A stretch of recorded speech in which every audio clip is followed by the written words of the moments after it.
Alan'ny alatsinainy raika amben'ny folo Mey 2024 manolotra ny arabo mba piraritsy tompoko lasy tompoko vavy ary manasa antsika rehetra ihany koa anaraka ny fampalalam-baovao hatramin'ny farany miarabanao ihany koa fitiavana taony.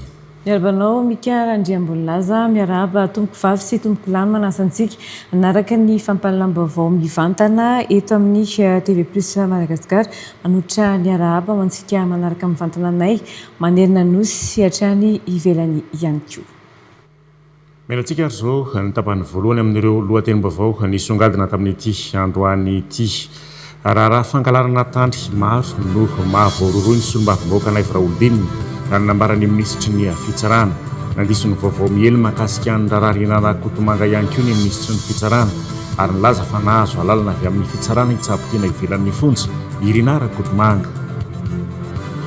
Noraisina teny amin'ny anteny miram-pirenena ny nofo mangatsiaka ny ben'ny tanàna Rabea Jean melon'ny nitorana azy ny Toliara androany efa solombavambahoaka ihany koa i Rabea Jean melonina ben'ny tanàna ny Toliara azy.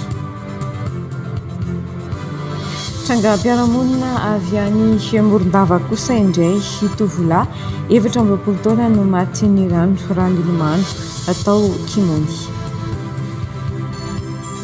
Faharantsika ao anatin'ny songadina fa efa misokatra ho an'ny mpianatra manana baccalauréat sy ireo efa eny amin'ny anjerimanontolo ivadim-pianarana amin'ny fianarana amin'ny université any Inde amin'izao ranom-piofanana maro toy ny teknôlôjia vaovao ahitana ny intelligence artificielle sy ny fianarana ho mpitsabo no anisan'ireo afaka hidiran'ny mpianatra malagasy.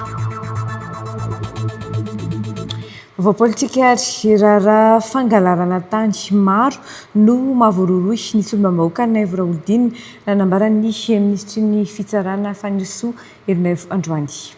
Nandiso ny vaovao miely mahakasika ny raharaha Rinara Kotomanga ihany koa ny ministry ny fitsarana ary nilaza fa nahazo alalana avy amin'ny fitsarana hitsabotiana ivelan'ny fonja i Rinara Kotomanga. Mitsinjo ny fahasalamana ny maolona ny fonja ny fitsarana raha ny nambarany mahakasika ny fifaninanana idirana mpianatra mpitsara kosa miandry ny valin'ny fanady adin'ny Bianco no ahafahana mamaritra ny tohizan'ny fifaninanana natsy. Eliza Hermanina sy Eric Ranevson. Nambaran'ny ministry ny fitsarana androany ny raharaha anenjena ny solombavambahoaka Naivo Raholdinina alatra tany maro no mahavoaroroy ity solombavambahoaka ity ary misy ireo fitoriana azy mipetraka eny anivon'ny fitsarana amin'izao fotoana izao raha ny fanazavany.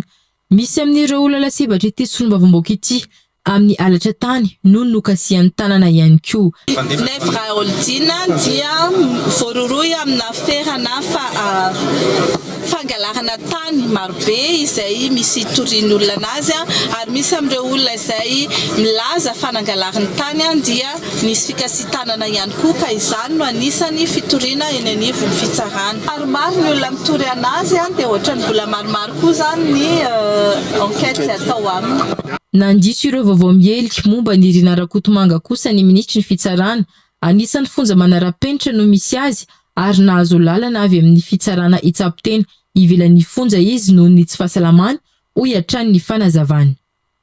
Izy zany voatazonany fa noho ny aretina izay efa mitaiza azy dia nisy farariana izy dia nangataka mba hivoaka ho tsaboina.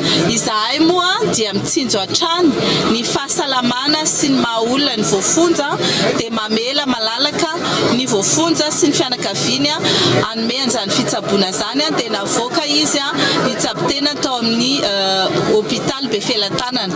Efa niverina any amin'ny fonja Manjakandriana izy dia mbola nangataka ihany koa mbola hanohy fizahana ara-pahasalamana hafa ihany koa izany hoe mbola mahazo ihany koa izy. Mahakasika ny fifaninanana hidirana mpianatra ho mpitsara kosa mbola ao anatin'ny fitaintainana ireo mpianatra tokony hatrika ny adina tapany faharoa amin'izao fotoana izao miankina amin'ny fanajadian'ny Bianco nefa no ahafana mamaritra raha mbola ho tohizana na ho ajana tanteraka ny fifaninanana hoy ny ministry ny fitsarana. Misy enquête ny Bianco mandeha ny encours dia miandry an'izay valin'ny enquête izay tsika ahafantarana hoe tohizana sa tsia izany concours izany. teraka fatiantoka ho an'ny firenena ny fijanonan'ireo manampaizana malagasy any ivelany raha ny fanambaran'ny tantsoroka antoko ny fanavozana sy ny fampandrosoana ny Madagasikara ao Eropa. Matsapany fa izy ireo fa ilaina ny fifanomezan-tanana mba ahafahana mametraka ny tena fanavaozana eto amin'ny firenena misy noho izany ny fikaonan-doha sy ny fandiniana atao amin'ny fampandrosoana teo amin'ireo manampahaizana malagasy ao Eropa tapaka nandritra izany ny fijoroan'ny fikambanan'ireo manampahaizana ao Eropa izay mitantsoroka ao amin'ny tena fametrahana ny fanavaozana eto Madagasikara. Fanadindina mety ny Sibela Andrimazava amintsika. Maro ireo malagasy mandrato fianarana ny ivelany no nisafidy ny hijanona any Eropa fa tsy hiverina aty an-tanindrazana intsony. Ary ny pirenena vera nefa ny fisiany ireo teratany malagasy manampahaizana ny ivelany izay miteraka fatiantoka ao amin'ny Madagasikara raha ny fanazavany ireo manampahaizana sasany.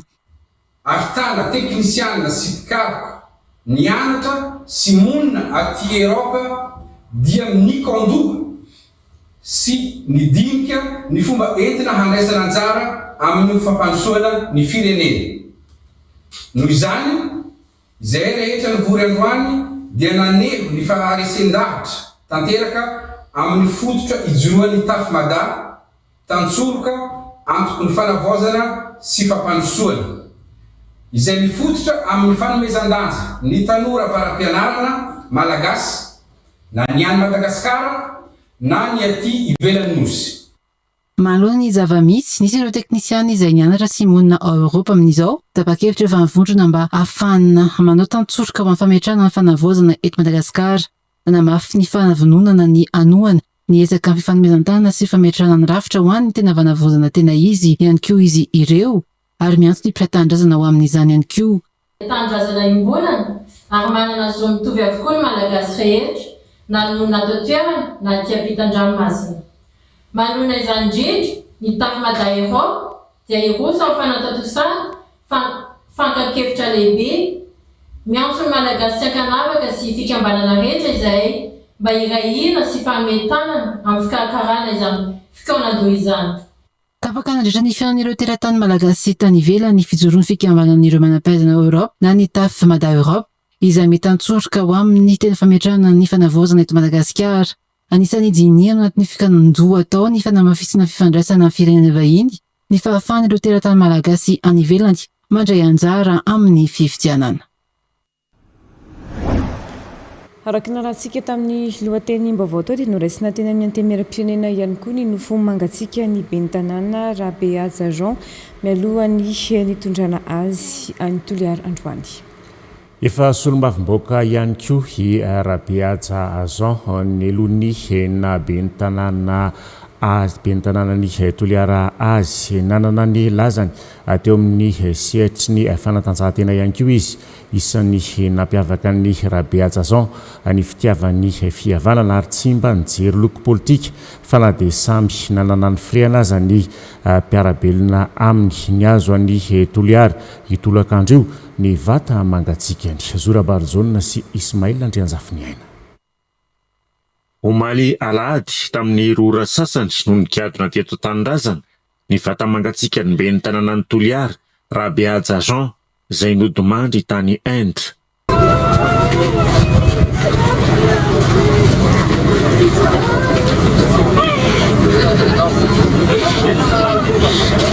Olon'ny fihavanana ary tsy mba nanana lonilony noho ny resaka politika ny ben'ny tanàna Rabeaja Jean.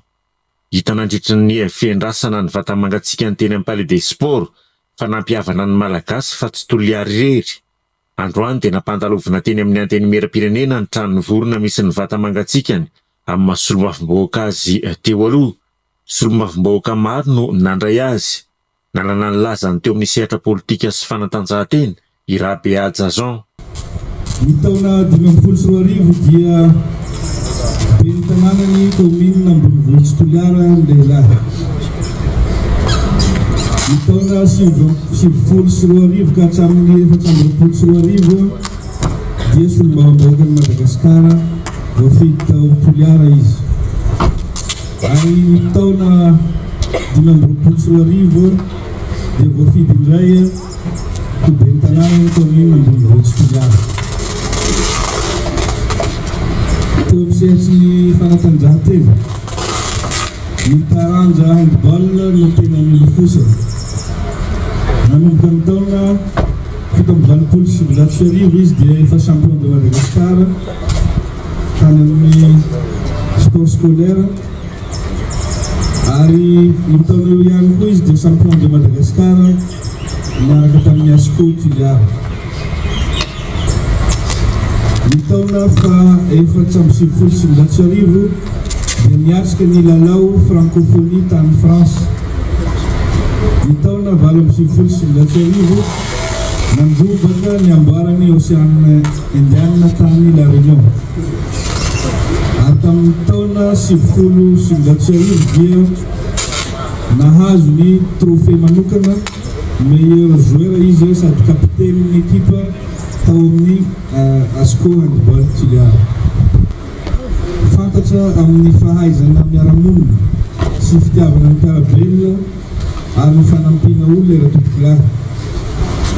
Nanana n'ity ray aman-dreny ity ny toetra feno fahatsoram-po sy tia fihavanana izay nahafantarany maro azy.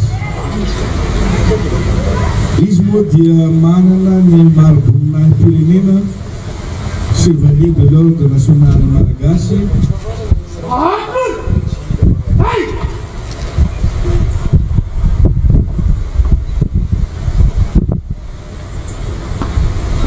Amin'ny anarana andriamatoa filohan'ny antenimiram-pirenena sy izahay tambanao maharitra sy ireto solombava-bahoakan'ny Madagasikara rehetra ary ihany koa ny mpiasa eto amin'ny antenimiram-pirenena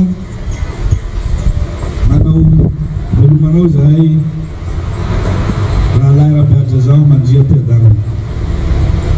Ny azo avy hatrany amin'ny Toliara ny vata mangatsiaka ny ben'ny tanàna Rabeadrazao.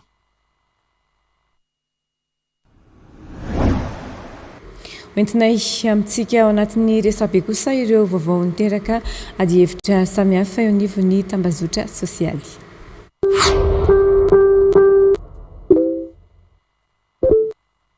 TV Plus Info mampiseho anatin'ny pejiny Rina Rakotomanga nahazo alalana itsabo tena ivelan'ny fontsy fa tsy araka ny vaovao miely hoy ny minisitry ny fitsarana. TV Plus Info mampiseho anatin'ny pejiny nametra-pelana ny maraina teo ny ben'ny tanàna Antsirabe Ambonivohitra raha samy manana Honoré Gabriel. Ny pejiny PRRM mampafantatra Africa Forward Nairobi Kenya mandray anjara feno ny filoha Randrenirina Mikael. Tonga eto Nairobi Kenya ny filohan'ny fanavozana ny Repoblika ny Kolonely Randrenirina Mikael Mivady mandray anjara feno amin'ny Africa Forward na fionambe afrikanina iray atao eto an-toerana iraika amin'ny 19 amin'ny 24. Fionambe afrikanina izay andraisan'ireo mpitondra fanjakana mpampiasa vola, banky sy ireo mpandraraha isa tokony anjara ka ny ampifondron'ireo mpisehatra rehetra mitondra fiovana ato anatin'ny kontinanta afrikanina araka ny votoatin-kevitra izany fionambe izany no tanjona hotratrarina. Vovokitra malaza mampafantatra tompondakan'ny La Liga ny FC Barcelone. Nandresy tamin'ny El Clasico ny Blaugrana ary nahazo ny anaram-boninahitra teo anatrehan'ny fahavalony lehibe indrindra. Alina tsy ho adino mpankafy Barcelone satria teo anoloan'ny Real de Madrid no nanamafisan'izy ireo ny mahatompondaka azy.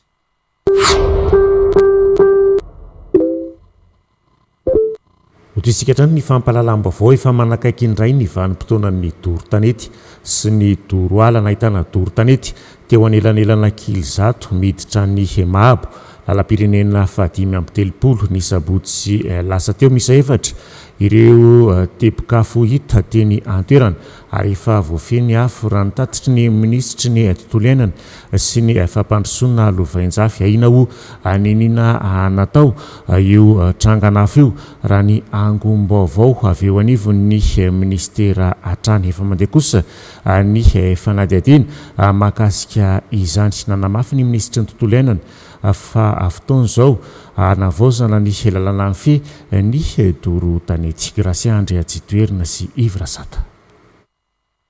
Ny trangana doro-tanety teo anelanelana Kilizato miditra Mahabo faritra Menabe lalam-pirenena 530 ny sabotsy lasa teo Nahitana teboka miisa 4 mitsitokotoko teny an-toerana izay tsy nifanalavitra teo.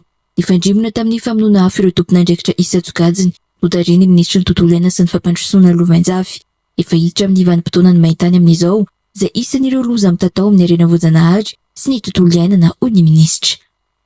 Eto zao tsika mialana kely zato hiditra ny Manamby dia mahabo amin'ny RN 35 fa mahita poinna feu maromaro tsika io dia tsy maintsy nijano moa zany ny ekipa miezaka namonana izay afo hita tamin'ny lalana dia fa io izy io hitantsika io dia tsara angamba zavatra ny detalina tsika vahoaka aza miandry afo mirehitra tena hoe tena afo be zay vao mamono fa vao mahita point de feu tsika dia fa miezaka mamono ohatran'ny hitantsika teo. Lalàna efa tamin'ny taona 1970 ny lalàna mifehy doro-tanety amin'izao ka ilaina ny fanavaozana izany indrindra ny sazy mifanaraka amin'ny fandoroana tanety raha ny fanazavana. Efa misy finiavana avy amin'ireo tompon'andraikitra avy amin'ny ministera ny tontolo iainana sy ny fampandrosoana Lovanjafy ary ireo mpitantana alan-javaboary hiara-iasa amin'ny anteny miram-pirenena ahafahana mitondra izay lalàna vaovao izay. Misy ny finiavana avy amin'ireo tompon'andraikitra ny ao amin'ny ministera ny ireo mpitantana alan-javaboary hiara-iasa aminay ao amin'ny anteny miram-pirenena mba ahafahantsika mitondra an'izay lalàna vaovao mba mifandraiky sy mamaly ny toe-java-misy amin'izao fotoana zao ary ahafahantsika koa mba misoroka mialoha zay vao manasazy amin'izay fandorana ala zay. Efa misy ny fanadiadiana ataony Dred Menabe mahakasika ity raharaha ity izay ahina ho nininana nataony afo. Tsy maintsy arahana ny fanadiadiana eny anivon'ny Vokotany sy ny komuna nahitana ilay afo raha ny angom-baovao avy eo anivon'ny ministera trany. Favaovana amin'ny distrika Amboasary Atsimo kosa indray nisitraka rafitra fanadiovana azo ampiasaina amin'ny sehatra maro na ny MUS ny commune EBR anatin'ny distrika Amboasary Atsimo anatin'ny Fatranosy amin'ny alalan'ny tetikasa fanadiovana mifototra amin'ny tsena anatiny. Anisan'ny paika iray ahafahana mamaha olana maro fa indrindra ny olana rano fisotro madio ny fanadiovana sy ny fidiovana ity tetikasa ity vatsiny volatra ny amin'ny 4 miliara ariary mahery ho an'ny EPP ankirikirika manokana ohatra ahafahana mamokatra zanakazo fitadiavam-bola ho an'ny sekoly ihany koa mamokatra sakafo ho an'ny mpianatra fa indrindra manana toeram-pivoahana manaraka ny fenitra ny fahazon'ny komuna ny BR izany rafitra fanadiovana azo ampiasaina amin'ny sehatra maro na ny MUS ity izany raha ny fanazavana ho entsiny Mamtina Andrimolona avy any an-toerana. Mbola mipetraka amin'ny tany tahaka izao ireo mpianatra eto amin'ny EPP Ankirikirika, komuna BR anatin'ny distrika Amboasary Atsimo. Olana amin'ny entimanana no mahatonga izany, hoy ny taletsekoly. Tsy ampy ny entimanana ahafahana mividy fitaovana, manatsara ny fitaovana hiasana ary hanatsarana ny foto-drafitr'asa. Manampitrotraka izany ny karaman'ny mpampianatra Frama izay mbola andraikitry ny sekoly. Olana mahay zany dia hoe tsy fahampiany vola sadia na dia eo ary nike sekoly azo ay avy amin'ny fanjakana dia tsy ampy hanamboarana table banc. Manamboatra koa ny ray aman-dreny dia tsy matanjaka le table banc mbola ray aman-dreny fa efa bolana 10 volana dia efa simba raha taona farafaharany dia efa simba ary izay aby no antinainay fa rehefa mandeha io mihodina io fa mbiliakazona io dia mety hahavoavily zahay table banc mafy afaka petrahany mpianatra. Anisan'ny manampy ny sekoly hamokatra ny fisitrahan'ny komuna BR ny rafitra fanadiovana azo ampiasaina amin'ny sehatra maro na ny MUS. Toy ny anivon'ny sekoly ny rano ahafahana mamboly, mamokatra ary manana foto-drafitr'asa, fivoahana sy fidiovana. Tafiditra anatin'ny tetikasa fanadiovana mifototra amin'ny tsena anatiny vatsiny Japon vola hatrany amin'ny 4 miliara mahery izay iarana amin'ny UNICEF. Ny famolavolana ny tetikasa sy mpiara-miombina antoka maro lavy. Noho ny fahatongavan-drano ety atoerana dia nanao an'izao zavatra hitany masontsika zao ny mpianatra. Misy ireo resaka fambolena zany misy ny ina moa izy ity zanakazo izay ataony zareo eto misy papay, misy tamarin, misy maro isan-karazany dia ahafahan'ny zareo mamelona ny sekoly zany. Rehefa tonga moa izy ny fotoana ny fambolekazo dia afaka mivarotra zanakazo izahay eto ary izany vola izany dia entina anampiana amin'ny sakafon'ny mpianatra amin'ny cantine scolaire zany, eo ihany koa anampiany zareo amin'ny le fambolena kely ty zany afaka anampiana ihany koa amin'ny fanatsarana sekoly, ohatra hoe ny fividianana sy dabilio sy ny fanatsarana ny toeram-pianarana. Anisan'ny singa goavana amin'ity tetikasa ity ihany koa ny fampiroboroboana ny kabone manga tsy misy vovony. dia ho rahantsika kosa ary zao ireo vaovao tapatapany. Mitombo ireo tanora malagasy manaraka ny fampianarana ara-teknika ao amin'ny distrika Ambohidratrimo raha ny fanazavana ny tompon'andraikitra amin'ny lycée teknika, tsy marika kosa nefa ny hevitra ny izay nanovana ny fizarana na ny pratika ho an'izay fampianarana teknika izay ho fanohanana ny lycée nanapa-kevitra ny solombavam-bahoaka ao Ambohidratrimo ny anampiny amin'ny fanamafisana foto-drafitrasa ho an'izay fampianarana teknika izay tanjona ny andrasana mpianatra anarivony ao irin'izao fitsangana foto-drafitrasa avy amin'ny siada izao. Sahaza mba hananana firenena vanina, hananantsika firenena manana olona manam-pahalalana, manam-pahaizana, manam-pahendrena izay raha tovana ty anatin'ny tony sekoly tony. Rehefa nandondona ihany koa moa zareo tato amin'ny lycée teknika dia tsy nisalasala zay amin'izay mba vitana eo tamin'ny alalan'ny siady moa zany io dia atolotra fitiavana. Notanterahina tamin'ny fomba ofisialy tany Moramanga ny farany herinandro teo ny fanombohana fampidirana ho mpiasam-panjakana ireo mpampianatra sy mpandraharaha katera kendrena ao anatin'izany ny fanatsarana ny kalitaon'ny fampianarana ary koa ny fanomezana lanja bebe kokoa ireo mpampianatra sy mpanabe izay mitana andraikitra lehibe amin'ny fampandehanana ny rafitra no mafisin'ny ministera fa andriakina ny fampianarana teknika sy ny fanokifanana arakasa ireo mpampianatra sy mpanabe ka ilaina ny fanohanana sy fanatsarana ny sata iasana izy ireo. Miasa mila mandeha, ministera mila mandroso, matotsika sahirana hatramin'izay dia tsy nomena lanja ny fampianarana teknika sy ny fanafanana arakasa. Ataona moa no ampandroso an'izany raha tsy rekrutena ireo mpampianatra maro izay vakatera sy mpandraraha kabenevolina izay. Dia nisy moa izao fitondrana izao fanjakana izao izay taritany filohan'ny repoblika ny fanavaozana izay tsy anaiky lembenana. Ato anatin'izay ny tenanay hoe tokony sitraka izany recrutement izany ny ireo mpampianatra sy mpandraraha ireo. Fantatra ihany koa fa hivelatra tsikelikely any amin'ny faritra hafa manerina nosy ny fandaharana asa fandraisana mpiasa manomboka amin'ity herinandro ity. Vavoan'ny fampianarana sekoly mpanjakana voalohany manana fitaovam-pampianarana manontolo vita amin'ny alalan'ny fako plastika nahodina ny eny amin'ny EPP fitroafa namandrosoa Ivatoeny tao anatin'ny telo taona nisy ny tetikasa nataony orinasa tsy miankina iray ity dia nentanina ireo ankizy samy mitondra ny fako plastika tsy ilaina entina tany an-tsekoly ka nangonina mitoerana iray izany avy eo aorian'izay dia miantso ny mpanangona fako ny tompon'andraikitra mba hamadika izany ho foto-drafitrasa ampiasaina eny am-pampianarana raha ny fanazavan'ny tany an-tsekoly. Gracia Andresitoian Ivrasata. Voalohany eto Madagasikara manana ny foto-drafitrasa ara-pampianarana manaja tanteraka ny tontolo iainana ary maharitra 20 taona natao lovainjafy ny EPP Fitroafa Namandrosoa Ivato. Nandritra ny 3 taona dia nisy ny tetikasa iray nataon'ny orinasa tsy miankina ampianarana ireo mpianatra hiaro ny tontolo iainana. Araka ny fanazavany Italiany sekoly dia nentanina ireo ankizy samy nitondra ny fako plastika sy ilaina entina tany an-tsekoly ka nangonina amin'ny toerana iray. Nahatratra 4 kilao eo ny fako voahangona nandritra ny 3 taona nanatanterahana ny tetikasa. Tao anatin'ny taona voalohany sy ny tetikasa dia nahavita nanamboatra dabilio latabatra misy 730 miaraka amin'ny seza fipetrahana 12 izy ireo. Niakatra ho 350 isan'ny dabilio latabatra vita tamin'ny fako plastika nahodina ho an'ny sekoly ny taona faharoa.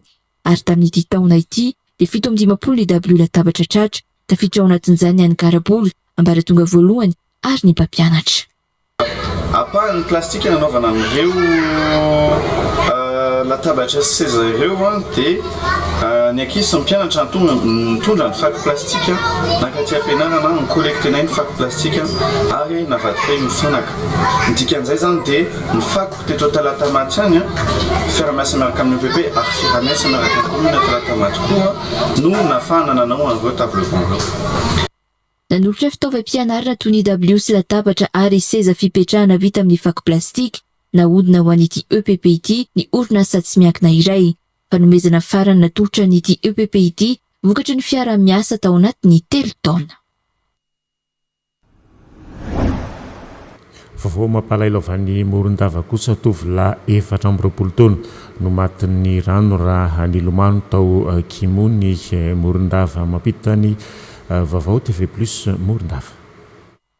Trany akatsy mandamy ambavina natanteraka voyage d'études teto Morondava nilomano tao amin'ny ranomasina ao Kimony ny Arandoza ny omaly alahady saron-dranobe dranidra somary lalina ny fampitadiavana ny iray ary efa naharitra ora iray teo vao hita tra ny fanazavana azo efa tsy nisy aina raha noentina namonjy toeram-pitsaboana faran'izay aingana 420 taona izy izao mindao sy ny fahafatesana izao nanampy tamin'ny fikaroana ny avy eo anivo ny CPC sy ny vahoaka dingan-toerana tonga nijery niaraka tamin'ireo mpiambana eo anivon'ny OMC ny minisitry ny tontolo iainana sy ny fandrosoana lovain-jafy izay minisitra Piainy Faritry Menabe Ranahen'ny Loza efa natao fizahana sy nahazo fitsaboana ihany koa ireo namany hafa nentina natoliara misy ny fiaviany kosa ny vatana mangatsikany ka ny fanjakana no miantoka ny fandefasana andrazana.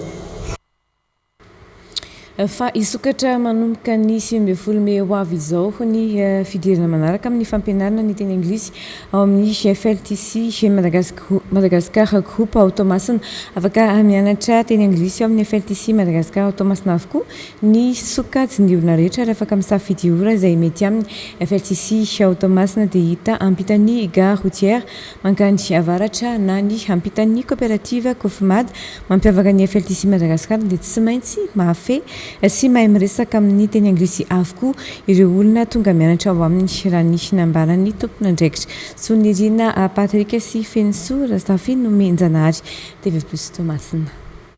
Ny atao amin'ny FLTC Madagascar Groupe araka ny efa hitantsika hatramin'izay dia fampianarana teny anglisy ny atao aminay ka misy ny fidirana manaraka amin'ny 19 Mey avy izao ka ho antsika izay manana itaita ianatra teny anglisy dia misokatra indray ho antsika rehetrarehetra ny fidirana ao amin'izay fianarana teny anglisy zay. Raha ho an'ny Tomasina manokana dia ny misy ny FLTC Madagascar Groupe dia hitana mbosaiky ampitany gare routière be Kofimanga na Kofimady.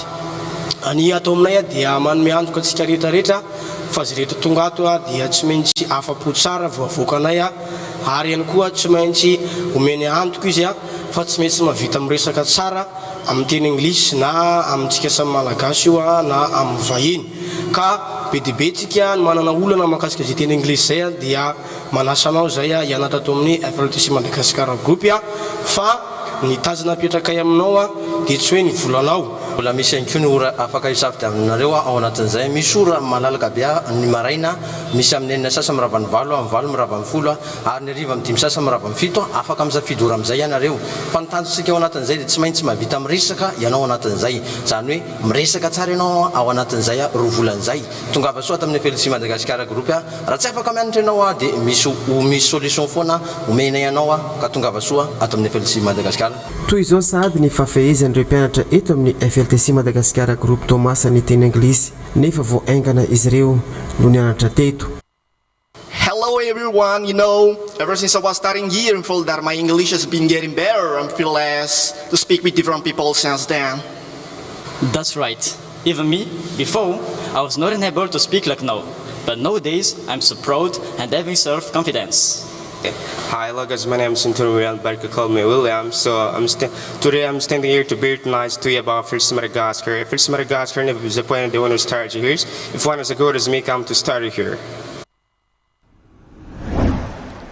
Fa makasika ny fifandraisana kosa indray ny tombo 10 faingo 500 nisan'ny mpanjifa ny Airtel Africa tao anatin'ny 3 volana voalohany tamin'ity taona ity araky ny tatry ny orinasa fiakarana goavana indrindra tao amin'ny orinasa mpifandraisana hatramin'izay nitsangana raha ny fanazavana tafakatra 520 am'zato faingo 5 tapitrisa araka izany ny mpanjifa ny Airtel Africa amin'izao niakatra mahery ny 410 isanjato ihany koa nisan'ny mpanjifa mampiasa ny tobotry internet ny voatra toy izany ihany koa ny tany fampidirana finday smartphone teo anivon'ny orinasa rakofa n'izany tambazotra Airtel Africa izany. Anitra Laraso. taom-pahombiazana sady ity taona 2024 ity raha nivokatra nisy tao anatin'izay 3 volana voalohany izay ho an'ny orinasa mpifandraisana RTL Afrika. Anisan'ireo fahombiazana tena nisongadina ny fitombon'ny mpanjifa eo anivon'ity orinasa mpifandraisana ity izay nahitana fitombona 10.5% ny isan'izy ireo tao anatin'ny 3 volana ary lasa 3.20% tamin'trisa izany amin'izao. Io tampitombona goavana indrindra hatramin'ny fironan'ny RTL Afrika araka ny fanazavana izy ireo. Ankoatr'izay, nitombo 4.10% ihany koa nisan'ny mpanjifa mampiasa ny fifandraisana anabaka na ny internet ary tafakatra 4.20% tapitrisa izy ireo amin'izao. Domby ihany koa ny tahan'ny finday smartphone nampidiriny RTL Afrika. Sampana nahitana fandrosoana miavaka ankoatr'izay ny tolotra RTL Money izay nitombo mahery ny 2.20% ny tahan'ny mpampiasa azy tao anatin'ny herintaona. Lafa ny orinasa ity nahazo tombony ivelan'ny hetra hatrany amin'ny 3.7 sy 700 tapitrisa $, ireo fahombiazana ny toitoy ireo araka ny tatitra nivoaka farany. Ny tombo kosa nefa ny vola nampiasain'ny orinasa no entina nanatanterahana fanavaozana toy ny fanitarana ivitoerana sy ny fanitarana tambajotra samihafa. Nanamafy Sonil Taldar, tale jeneraly ny orinasa RTL Afrika, fahita teo amin'ny lafiny arakasa sy arabola ireo fahombiazana ireo. Nanampetsaka ihany koa ny vokatsoa no entin'ny teknôlôjia vaovao toy ny intelligence artificielle. Ny fiainam-pirenena amin'ny ankapobeny ny resaka politika dia mbola mitana ny sain'ny maro hatrany rehefa mandray anjara amin'ny faneho-kevitra ao anatin'ny fandarana demokrasia mivantana ny ebsehatra fa isan'ny voaresaka foana ihany koa ny olan'ny jiro sy ny rano manao antso hatrany amin'ny mpitondra ny mpisehatra ny jerevana aingana avaolana fa mijaly ny ponina rano nambaran'izy ireo. Andeha hoarantsika indray ary nisombony tamin'ireo faneho-kevitra androana maraina to amin'ny Radio Plus 100.2 FM. Démocratie mivantana. Fandarana mivantana amin'ny Radio Plus 100.2 FM. Isanandro amin'ny sivy sy sasany maraina. Monsieur Dimby avy any Ambohimanambola, ny fampihavanana no apadrosin'ny firenena ka ilaina ny tena fampihavana-pirenena marina. Aolana an'ity firenena ity dia izao. Apetrao aloha fampihavanana an'ilay mpanao politika. Dia apetrao koa ilay fihavanana ny samy malagasy. Fa raha zany tsy fampandrosoana vaniny zany eto. Raha mbola io samy tamborana sy io fankalana io foana ny zavatra misy eto. Satria ireo olona irenge manana ny pomba azy daholo. Ireo olona pomba azy ireo mety malahelo amin'ny zavatra atao fampitamborana sy any io. Dia ireo ihany dia mety hitarika korotana sy any eto Madagasikara. Demokrasia mivantana. Madame Patricia Anjanahary nametra-panontaniana mahaleo tena tokoa hoe fitsarana misy eto Madagasikara asaby ny mpitondra mpanao politika. Ty resaka fitsarana ity zany no mba tiana resaka kely. Ny fitsarana ve tena mahadintena sa baikony ny mpanao politika. Satria mantsy moa ve ianareo ao amin'ny fitsarana miasa ara-dalàna amin'ny asanareo. Nareo mantsy nanao sermon. Zany hoe tokony mahaleo tena amin'ny fitsarana fa tsy baikony ny mpitondra. Iza mpitondra eo dia ny asan'ny fitsarana dia manatanteraka ny asan'ny fitsarana fa tsy manatanteraka ny asan'ny mpitondra kory. Eo amin'izay zany tsika no manontany tena hoe io fisamborana lava fanagadrana lava mba ao anatin'izay hoe ny fitsarana sa ny fitondrana no maniraka hoe ity olona ity nanao an'izao dia ozaliana dia atao an'izao. Demokrasia mivantana. Dada Tokotry avy any Atsimon-drano, atoko mitady vahaolana aingana ny fitondrana amin'ity olana jiro sy rano ity fa io no fototra nahatonga ny fidinana an-dalambe. Eo amin'ny resaka jiro sy rano tena efa manomboka mamay ho any eto Antananarivo renivohitra tokony hitady vahaolana aingana ny fitondrana satria io nge nidinanareo teo ny an-dalambe. Raha sanatria trodreo indray ilay vahoaka dia za manafoana hoe mba tsy isiany fahasombana ny fananan'olona sy ny ain'olona eto amin'ity Antananarivo renivohitra ity. Demokrasia mivantana. Fandarana mivantana amin'ny Radio Plus 100.2 FM. Isanandro amin'ny sivy sy sasany maraina. Fotsika kosa ary zao ny avombolana.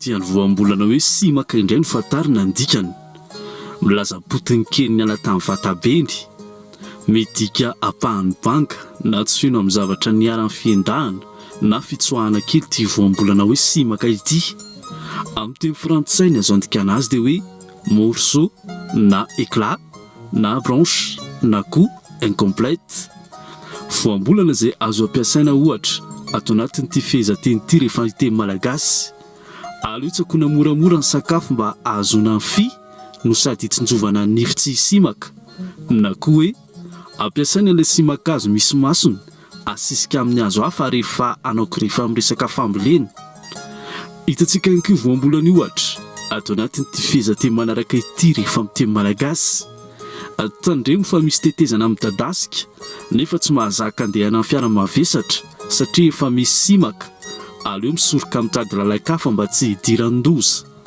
rehefa izay no fahitantsika dia azontsika hifankazarina mampiasa ny milasy ity voambolana hoe simaka ity rehefa miteny malagasy araka ny tokony hampiasana azy sarobidy ny teny malagasy ary fahaizana mahafehy azy TV Plus Madagascar.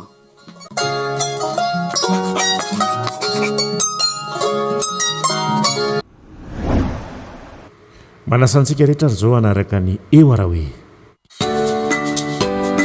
nda mamokatra aingana kokoa mba aleo tena ara-tsakafo siny orange eo anilanao nanolotra ho anao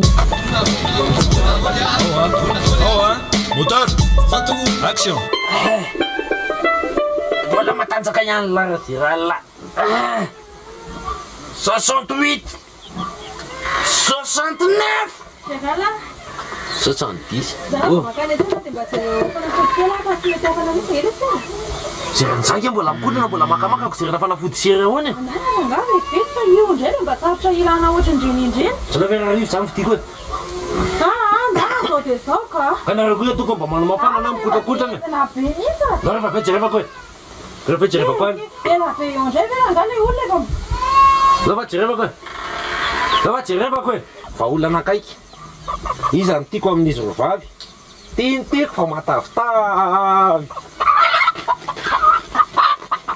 hotsirin-draposia lah tahoany vonina sa tsy vonina vonina anao ny ambilany amizay tao hotsiry mbola tsy vonina zay tompoko mbola tsy vonina hoany e koa misy akoho miteny zany fa mbola tsy vonina hoana fa any ambilany ny lalana asina sakamalao ahoana seram-posia ve tompoko dia mahaminonao anay tsy aloha mba ohatra hoe amin'ny 26 juin amin'ny krismasy sery ve dia aminonao vatitra koa e inona moa raha zay hoe mahasoandraposy tsy andehanako lavitra be anetsena antsy ty eto eto tanàna efa misy sady efa mavomavo kely mihitsy ny elany fa misy tavony kely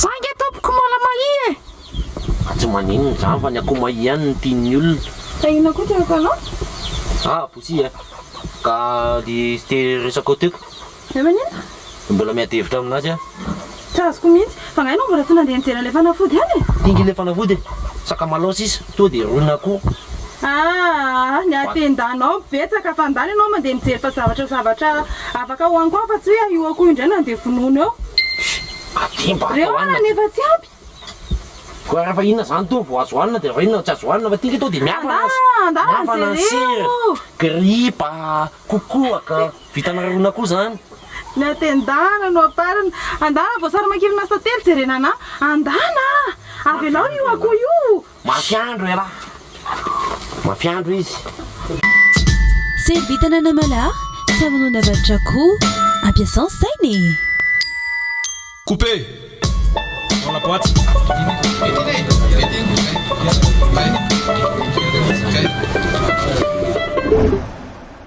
misaotra antsika rehetra tsy nisaraka hatramin'ny farany fitiavana doni kosa izao mbola hitondra ny songadina ho antsika rehetra indray veloma tompoko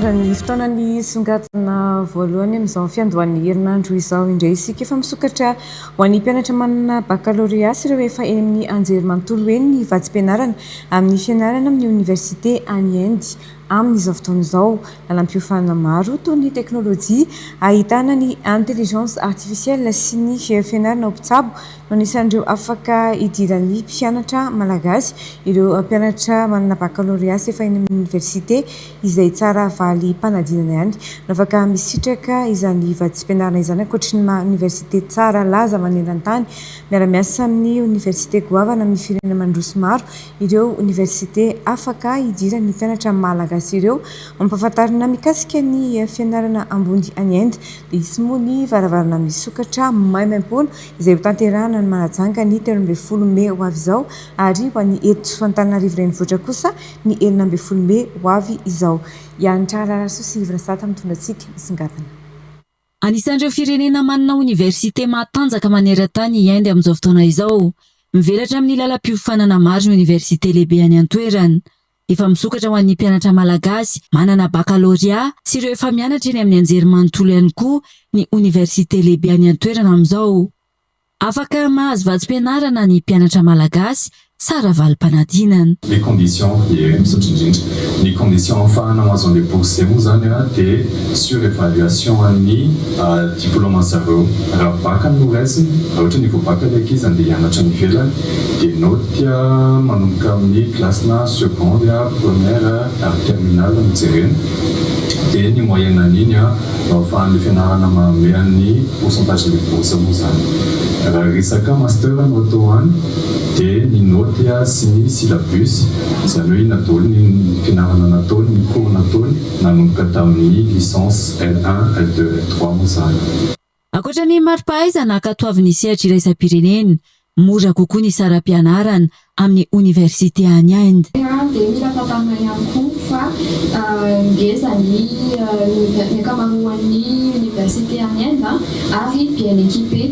Ny salle natao an'ny 25 à 30 élèves ary misy outils ampiasain'ny mpianatra tsirairay fa tsy hoe mpianatra maro tambatramina orty be lehibe.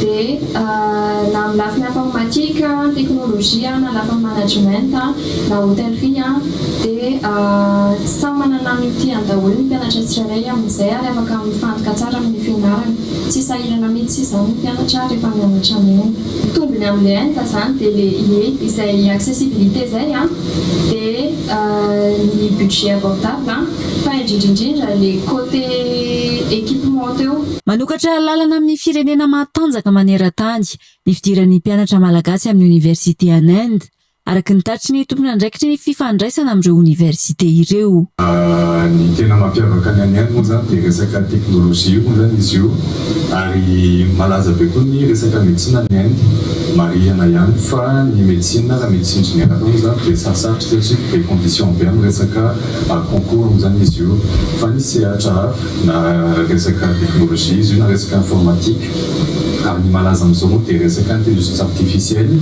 izay omeny fianarana mombamomba ireny dingan'ireny ny resaka management tout ce qui est business moa zany na marketing ireny koa dia amin'ny lafiny fahaizana zareo manome